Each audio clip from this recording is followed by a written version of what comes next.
Good morning, ladies and gentlemen. This is April 24th, 2020, and welcome to another 5-Minute Friday, where we take 5 minutes to discover or talk about some specific topic in mathematics. And today I thought we would talk about a website that I like to use called Desmos.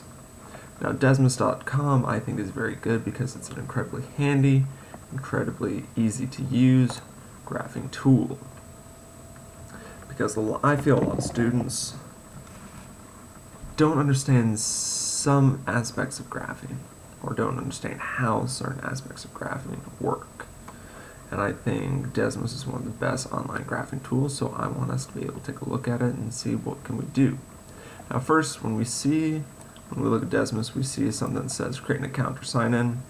You can use an email, or you can use Google if you have Google to either create an account or sign in, where it saves your graphs if you want to save your graphs rather than having to delete them over time. Where if you did have it, you could pull up graphs, or you can pull up stuff that you had previously. And you can also save graphs, so I definitely think it's good with that. Now, if we just start something good, this tool over here, we see on the left side of the screen, is where we're going to put in the information. And I could put something just basic, like if I want to see what x looks like, I get a straight line, and all I have to do is x. Put an x in, and I believe that's because this understands that either it's y is equal to x or just x. So it's kind of one of the computer understands what it's doing. Now, if I want to use this a couple times, I can just put in multiple graphs. Oh. Now, let's actually look at that.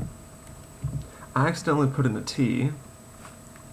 If I wanted to put in a t, it still, even though I use a different variable, it still understands it as an x, or it understands it as an independent variable. So, in red, we have our linear equation. Linear means straight line. In blue, we have our quadratic equation with our parabola right here. It's pretty handy. And what's awesome about this is you can check out points. Like if I want to see what specific points there are, I just click and I just drag it around. Like if I want to see, alright, well, boom, crosses the x-axis at about 0, 0, awesome.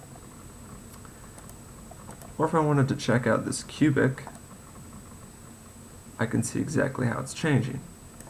But let's say we have something like plus, I don't know, 4x.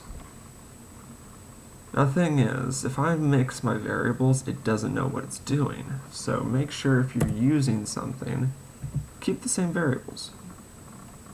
Like if I have something like this, if I stay with my t's, I can figure out where my y-intercept is.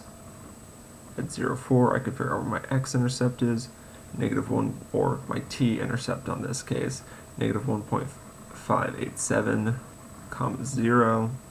And I can see where this is going for infinity as t increases, as it goes to the left or the right, and as y increases, whether it goes up or down.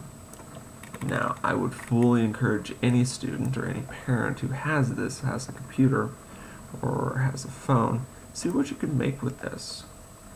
Also know that you can make tables, you can create folders, you can even use images. Oh, please excuse me.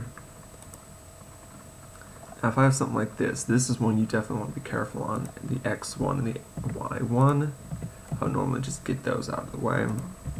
If I want to say something like, I don't know, 5 times 2 to the x. Normally, it would have something here, but because I haven't identified what my values of x are yet, I can't put anything. Oh, be careful how you're putting these things, ladies and gentlemen. But this has just been a 5-minute introduction about how to use Desmos. And if you want to graph it, oh look, it's already graphing it. Ladies and gentlemen, have yourself a great weekend, a good Friday, and stay inside, stay safe.